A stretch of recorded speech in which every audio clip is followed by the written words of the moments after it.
Kyle Busch will start on the outside of Ron Hornady. Who's going to lead the first lap? It's about to be decided. The pace truck is off the racetrack. Now the field is in the hands of Hornady. The green flag will go in the air, and we are underway with the Lucas Oil 150.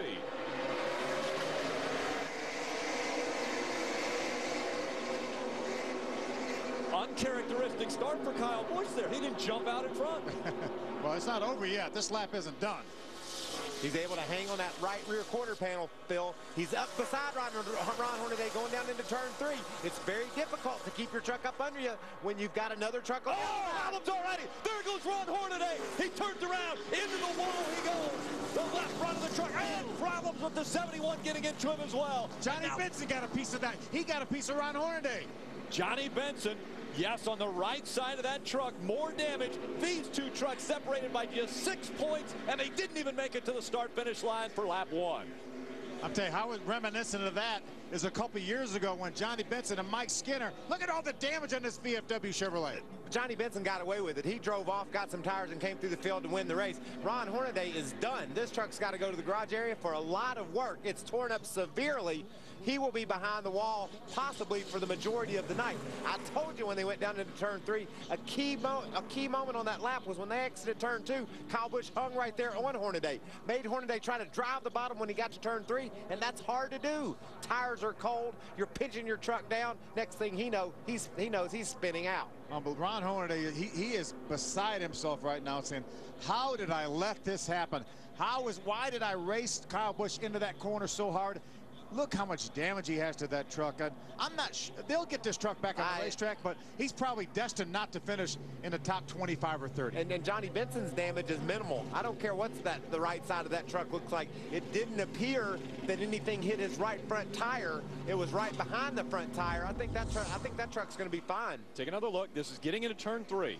Kyle Busch just drives up on the outside of him, gives Ron plenty of room, but Ron slides up the hill and gets into Kyle Busch. Had to chase that truck up the hill. He made contact. Kyle does a nice job saving his truck, but Ron Hornady cannot keep that truck out of the outside wall. And J.R. Fitzpatrick, who had a great qualifying effort, came in and made some pretty hard contact with the 33 of Hornady. They're still wrecking. The track was pretty much blocked. You know, when you go down in that turn and someone's spinning like Hornady was, the visibility's terrible. You can't see through all the smoke. Adam, what are they saying in the 23 pit? Well, the irony in all this is Johnny didn't have a great qualifying run earlier today. You would think him starting 14th would put him in jeopardy early in this race.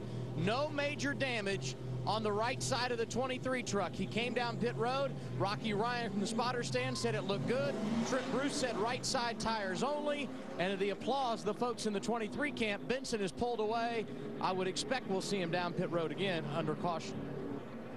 Adam, down here in the 33 pits, lots of work to be done on this VFW Chevrolet. Ron Hornady came on the radio and said, my bad, guys, I had too much rear brake dialed into this truck.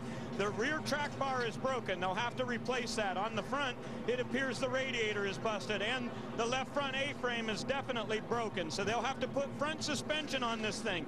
They'll have to take all the ductwork out of the front. They'll probably remove the hood and the front fenders, and they've got to get a rear track bar put in here. It does not appear that the frame on the back side of this truck is in any problem, so we will see whether or not they have to do any power work on that. I think they'll be able to remove sheet metal here, but the big question is, can they get that spoiler back up in the air to get some downforce on this thing for Hornady to be able to keep the minimum speed?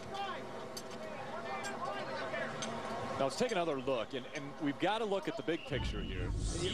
You got to give Kyle Busch a lot of credit. Look how high Kyle was up at the racetrack. He didn't go down in that corner and pinch Ron down. He gave him all the room he could give him, and he probably understood that Ron was loose up under him, but Kyle couldn't have done anything else. No, he really couldn't have. He got up absolutely as far as he could. Here's another look at it right here. You see him drive down in the corner. Ron is on the bottom. Kyle gives him plenty of room, but Ron has to chase this truck. He gets loose down there in the bottom. We see it happen so often, and here's a 3-time champion that it happened to. He got a little bit too loose. We heard Ron say on the radio that he had a little bit too much much rear brake in it. You don't use as much rear brake getting down in turn number 3 as you do down in turn number 1. But when you have too much rear brake, it wants to slide that rear end out, and that may have been exactly what happened to Ron. Well, he definitely entered the corner loose, and he couldn't turn the wheel to the left. You know, he wanted to turn it to the left, but he knew if he did, the back end would come around. As he slid up the hill, he had the wheels turned to the left, made contact with the truck of Kyle Busch. Look at the visibility I'm talking about. These guys are just trying to figure out a way to get through it.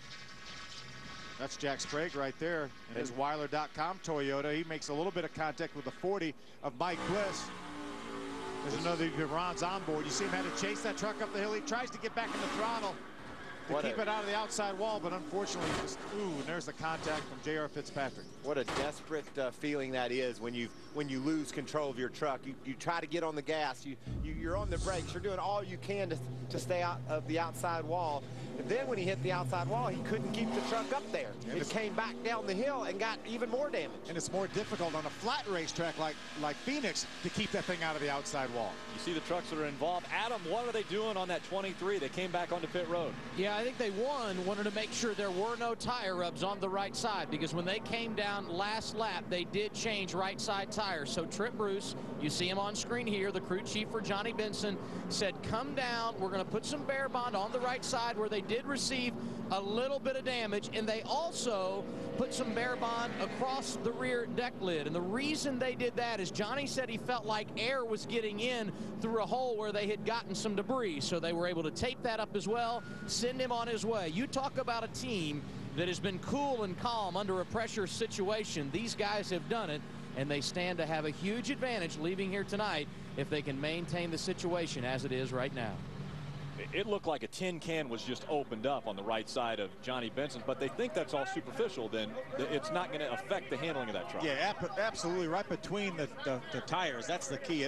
Didn't look like it hit either the right front or the right rear tires, so that's very minimal damage. How about this? Northern Tool and Equipment. We got some Roush guys over here helping out. Ray, what's going on down there? Well, they're helping, no doubt about it. A bunch of them jumped to the front here to see if they could do any work on the engine, but at some point you get too many cooks in the kitchen. So Rick Wren trying to do his best here to organize his guys, get everybody on a task. You have to have a plan here and get guys on each individual corner of this truck. Now, the left front appears to be where the most damage is. They've got a string on the right side. They've got to try to get the toe set over there. The right side trailing arm is bent just a little bit, Rick said, but not enough to replace it. So once they get that track bar fixed in the rear and get that rear fascia, bumper cover, and spoiler fixed, I think the back side of this truck's going to be okay. Their biggest challenge in the left front. Let's take another look at how hard these two were racing when they came into turn 3. Look how close. Ron Hornady needed a foot to pull up in front of Kyle Busch and dive down in the third turn without anybody on his outside. And this wouldn't have happened. This would not have happened. If that would have happened, this wouldn't have happened. But Ron tried to stay off Kyle and tried to stay off. And Kyle gave him all kinds of room sliding up the hill. Those two were working together to try to avoid this from happening. But would you think if you told Johnny Benson he was going to get in a wreck on the first lap, it would be with Ron Hornady? No. There's another view from the Goodyear blimp right here. You see the 51 of Kyle Busch just as he gets his nose to the outside. Ron, he was just so loose getting out in that corner. When he applied the brake, he felt like he had too much rear brake, and that actually accentuated that situation. And around he had to chase that truck up the hill. You know, we've talked about how hard Kyle Busch races and how he pushes the envelope. I'm impressed that Kyle, he did everything perfect as a guy racing for the lead, but yet respecting a championship contender. What he did when he entered that third turn, he couldn't have done any better.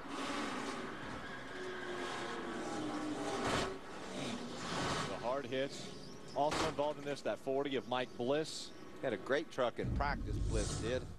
Disappointing as can be to qualify somewhere near the back and hit the pole sitter on the first lap. How do you do that? You can see these are the points as they run right now. Ron's only 15 points behind. That's because Johnny has made so many pit stops here. Very few trucks have been on pit road, but as Johnny starts passing trucks, once we get back racing, then that point lead is going to increase just about every lap. Well, what we've got to remember too, right now those two aren't that far off on the scoring monitor, because Johnny Benson was scored 30th the last time by Hornady 33rd, but it's 6 laps difference between the two, because Hornady is not on the racetrack and Johnny Benson is on the racetrack. So he'll continue to put laps between he and Hornady's team continuing to work extremely hard to get that truck back out on the racetrack.